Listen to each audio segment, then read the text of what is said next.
नमस्कार, मार्च न्यूज में आपका स्वागत है। आइए नजर डालते हैं आज की बुरहानपुर की खास खबरों पर। बुरहानपुर भारतीय जनता पार्टी के नवनियुक्त जिला अध्यक्ष डॉक्टर मनोज माने ने सोमवार को पदभार ग्रहण कर लिया है। सुंदरनगर स्थित भाजपा कार्यालय पर आयोजित कार्यक्रम में सबसे पहले सुंदरकांड का पाठ किया गया, जिसके बाद भगवान राम के चित्र पर माल्यार्पण कर पूजा अर्चना के साथ कार्यक्रम की शुरुआत हुई। विधायक अर्चना चिटनीस सहित भाजपा के पदाधिकारियों की मौजूदगी में नवनियुक्त जिला अध्यक्ष ने पदभार संभाला। सभी को एक साथ लेकर चलने और पार्टी को मजबूत करने की बात कही। भारतीय जनता पार्टी का जो कैडर है और बूथ स्तर तक की जो संरचना है, उस संरचना को मजबूत करके भारतीय जनता पार्टी को ताकतवर बनाना है और पूरे बुरहानपुर जिले में प्रत्येक बूथ पर भारतीय जनता पार्टी के पन्ना प्रभारी के और वहाँ प्रत्येक बूथ मजबूत बने और भारतीय जनता पार्टी किसी भी चुनाव में इस बूथ संरचना के आधार पर किसी भी चुनाव में भारतीय जनता पार्टी हर चुनाव में जीत लेकर चले, जीते, ये मेरा लक्ष्य है और मैं इसी के तहत काम करूँगा। तो भैया,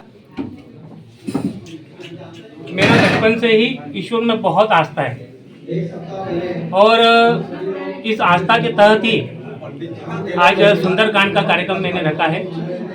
भारतीय जनता पार्टी इस देश की संस्कृति, धर्म और इस देश के अध्यात्म को अंगीकार करती है और उसी आधार पर देश को चलाना चाहती है। इस संस्कृति के आधार पर राजनीति धर्म से अछूती नहीं रह सकती।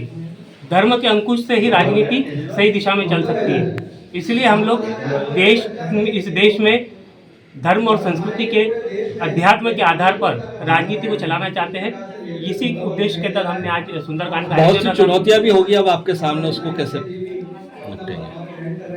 देखिए, राजनीतिक दल के सामने चुनौतियां पहले भी रही है, आज भी है और भाजपा में रहेंगी, लेकिन हम उस चुनौतियों को सामूहिक रूप से बड़ों का मार्गदर्शन लेकर और कार्यकर्ताओं को साथ लेकर हर चुनौती का सामना करके आगे बढ़े हैं और आगे भी बढ़ेंगे। जिस प्रकार से विधानसभा चुनाव के समय गुटबाजी चरम पर थी, तो अब एकजुटता के लिए क्या प्रयास किए जाएंगे? हमारा उद्देश्य रहेगा कि प्रत्येक कार्यकर्ता अपनी भारतीय जनता पार्टी की विचारधारा पर चले और इसके लिए हम समय पर प्रशिक्षण रखते हैं। मैं इस प्रशिक्षण को ज़्यादा से ज़्यादा करने का प्रयास करूंगा। मंडल स्तर पर और शक्ति केंद्र स्तर पर प्रशिक्षण कराऊंगा ताकि कार्यकर्ता वैचारिक दृष्टि से भाजपा से जुड़े और जब कार्यकर्ता वैचारिक दृष्टि से पार्टी से जुड़ता है तो उसमें भ्रम की स्थिति पैदा नहीं होती और वो किस तरह से पार्टी की विचारधारा से बगावत करने का प्रयास नहीं करता। बुरहानपुर किसान कांग्रेस द्वारा सोमवार को कलेक्टर कार्यालय पहुंचकर जबलपुर की नगर परिषद पाटन में किसान की गोली मारकर की गई हत्या का विरोध करते हुए कार्रवाई की मांग की। किसान कांग्रेस जिला अध्यक्ष मुकेश बुनगाल ने बताया कि भाजपा नेताओं द्वारा एक किसान की गोली मारकर हत्या कर दी गई। ये घटना नगर परिषद पाटन के चौधरी मोहल्ले की है। भाजपा नेता और उसके दो साथी इस घटना में शामिल है। किसान कांग्रेस मांग करती है कि घटना की जांच करते हुए दोषी भाजपा नेताओं पर सख्त कार्रवाई की जाए। अगर 8 दिनों के अंदर आरोपी की गिरफ्तारी नहीं होने पर किसान कांग्रेस कलेक्टर कार्यालय में धरना प्रदर्शन करेगी। पाटन की यह घटना है। एक किसान सिर्फ इतना पूछता है कि कहाँ जा रहे हो, उस पर किसी के द्वारा उसकी हत्या कर दी जाती है और वह व्यक्ति आज 3 से 4 दिन होने के बाद भी फरार है, क्योंकि वह भारतीय जनता पार्टी का कद्दावर नेता है। तो हमारी माननीय राज्यपाल महोदय से माननीय कलेक्टर महोदय को ज्ञापन देके हमने यह मांग की है कि ऐसे व्यक्ति को तत्काल गिरफ्तार किया जाए और उसे तत्काल सजा दी जाए। अगर ये गिरफ्तारी नहीं होती आगे क्या करेगा कांग्रेस? देखिए, अगर इनकी गिरफ्तारी नहीं होती है तो हम आगे किसान संगठन के राज्य स्तरीय संगठन की ओर से जैसे भी निर्देश आएंगे धरने पर बैठेंगे और लगभग हर जिला स्तर पर यह धरना दिया जाएगा। क्या नाम आपका? मुकेश बुनगाल। ग्राम पंचायत वारोली के भोटाफाटा रहवासियों ने सोमवार को कलेक्टर कार्यालय पहुंचकर अनुसूचित जाति जनजाति के समाज की शमशान भूमि पर नेशनल हाईवे को खनन करने अनुमति देने का विरोध किया। डिप्टी कलेक्टर को ज्ञापन देते हुए रहवासियों ने कहा कि गांव में शासकीय भूमि पर हमारे समाज के लोग वर्षों से अंतिम संस्कार करते आ रही है। ग्राम पंचायत द्वारा समाज की शमशान भूमि को खनन के लिए आवंटित किया जा रहा है। सरपंच द्वारा पंच और ग्रामीणों पर कलेक्टर का नाम से दबाव बनाया जा रहा है। ग्रामीण मांग करते हैं कि शमशान की भूमि पर खनन की अनुमति नहीं दी जाए। हम वारोली ग्राम पंचायत के ग्राम भोटाफाटा से है। हमारी समस्या यह है कि हमारे यहाँ जो मशान भूमि थी, हमारा वर्षों से उस पर कब्जा है। पहले बार हमने शिकायत की थी तो ये एक अतिक्रमणकारी ने उसके ऊपर का मतलब हमारी पानी की टंकी वगैरह तोड़ दिया था। तब भी शिकायत की थी हमने, तब कोई कार्रवाई नहीं हुई। अभी पंचायत की तरफ से नेशनल हाईवे को मुरम खनन के लिए एनओसी दी जा रही है और वो ज़मीन बोले कि खनिज विभाग की ओर से आवेदन आया है और कलेक्टर मैडम का भी दबाव है, तो बोले हमारे को देना ही पड़ेगा। और मेरी मम्मी पंच है तो उनके ऊपर भी साइन करने के लिए दबाव बनाया जा रहा है। तो क्या आपको प्रस्ताव पे साइन करना ही पड़ेगा? अगर नहीं माने या आपकी मांग तो क्या करेंगे? नहीं माने तो कलेक्टर का आदेश है, बोले हम हमारे हिसाब से करेंगे। आप लोग क्या करेंगे फिर? हम अभी आवेदन देने आए हैं, अगर नहीं होता है तो फिर हम धरना देंगे, अनुसूचित जाति आयोग में जाएंगे या फिर कोर्ट का दरवाजा खटखटाएंगे। फिर बुरहानपुर में कक्षा 10वीं का प्राइवेट फॉर्म भरने के लिए निमाड़ वैली स्कूल में राशि भरने के बाद भी एक छात्र परीक्षा से वंचित हो गया।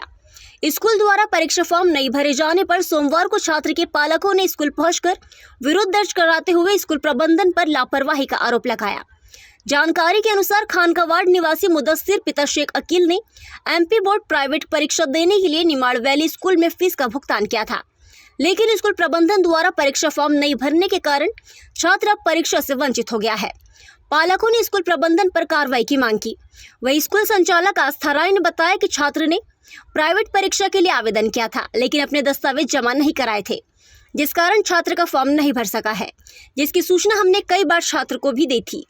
बच्चे का एडमिशन प्राइवेट में करवाया हमने 10वीं के अंदर, और इन्होंने पूरे यानी डॉक्यूमेंट मैंने तैयार करके दिया, वो प्राइवेट गैप सर्टिफिकेट जो मांगे इन्होंने। और अब ये बदल जा रहा है कि भाई हमारे पास कोई कागजात नहीं आए हुए। 8 दिन पहले गुप्ता सर से फ़ोन पे बात हुई कि भाई फाइल और ये प्रैक्टिकल फाइल कहाँ तैयार करना है, तो उन्होंने बताया सुभाष से होगा, वहीं से रोल नंबर मिलेगा, ये मिलेगा। उस टाइम भी उन्होंने मेरे को सूचना नहीं दी है कि भाई ये तुम्हारे कागजात अधूरे हैं। स्कूलों ने फॉर्म भरे ही नहीं है, स्कूल वालों ने फॉर्म भरे ही नहीं है, और ऊपर से कह रहे हैं वो रिजेक्ट हो गया हुआ है। फीस भी भर गई थी बच्चे की? फीस है, हाँ 5,000 रुपये भरे हुए अपने वहाँ पर, और 2,000 रुपये एग्ज़ाम फीस के भी भरे हुए।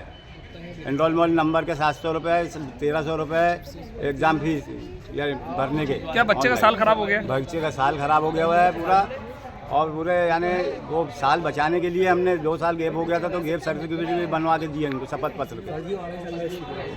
स्कूल में बस अंदर धुनवाल का काम चल रहा है, वो नूर साहब से फ़ोन तोड़ देते, नूर साहब आके संदा कर देते, ये कर देते, हम ऐसा करके हम चले जाते थे। नाम क्या नाम आपका? मेरा नाम अकील।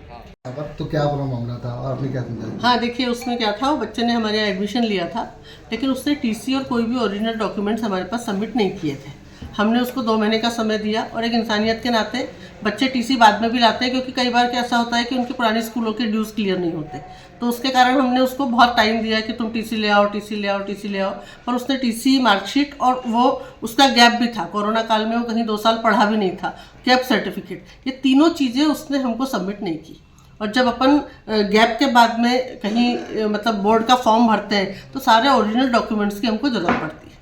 और उसने जो थी पहले अगस्त माह में फ़ीस भी भरी, 4,500 रुपये जो भी भरा होगा, तो वो उसके पे ये फॉर्म भरा जाता है 30 सितंबर लास्ट डेट होती है, तो 30 सितंबर तक चूंकि वो क्वार्टरली तक आ गया, हमने भी उसको आने दिया, डॉक्यूमेंट्स का टाइम दिया, उसके आखिर तक कोई भी डॉक्यूमेंट्स नहीं आए, इसलिए उसका फॉर्म नहीं भरा गया। वो जो उसने फ़ीस भरी है वो उस समय की है जब वो आया, और तब फॉर्म नहीं आए थे। फॉर्म आने के बाद में ना आपने उससे कोई पैसे लिए और ना उसका फॉर्म भरा गया। ओरिजिनल डॉक्यूमेंट्स अभी आप लोग साथ में थे, टीसी और मार्कशीट आप लोगों ने भी देखी है कि अभी तक उनके पास में। बुरहानपुर के कलेक्टर कार्यालय में सोमवार को ईवीएम मशीनों की प्रदर्शनी लगाई गई। कलेक्टर कार्यालय पहुंचने वाले लोगों को मतदान करने के साथ ईवीएम मशीनों की जानकारी दी गई। डिप्टी कलेक्टर भागीरथ बाखला ने बताया कि आगामी दिनों में लोकसभा चुनाव होना है, जिसको लेकर ईवीएम मशीन की प्रदर्शनी लगाई जा रही है। इसका उद्देश्य मतदाताओं के साथ ही कलेक्टर कार्यालय आने वाले आम लोगों को ईवीएम मशीनों की जानकारी देना है। शहरी सहित ग्रामीण क्षेत्रों में भी ईवीएम मशीन अलग अलग स्थान पर लगाकर लोगों को मतदान करने की प्रक्रिया को समझाया जाएगा।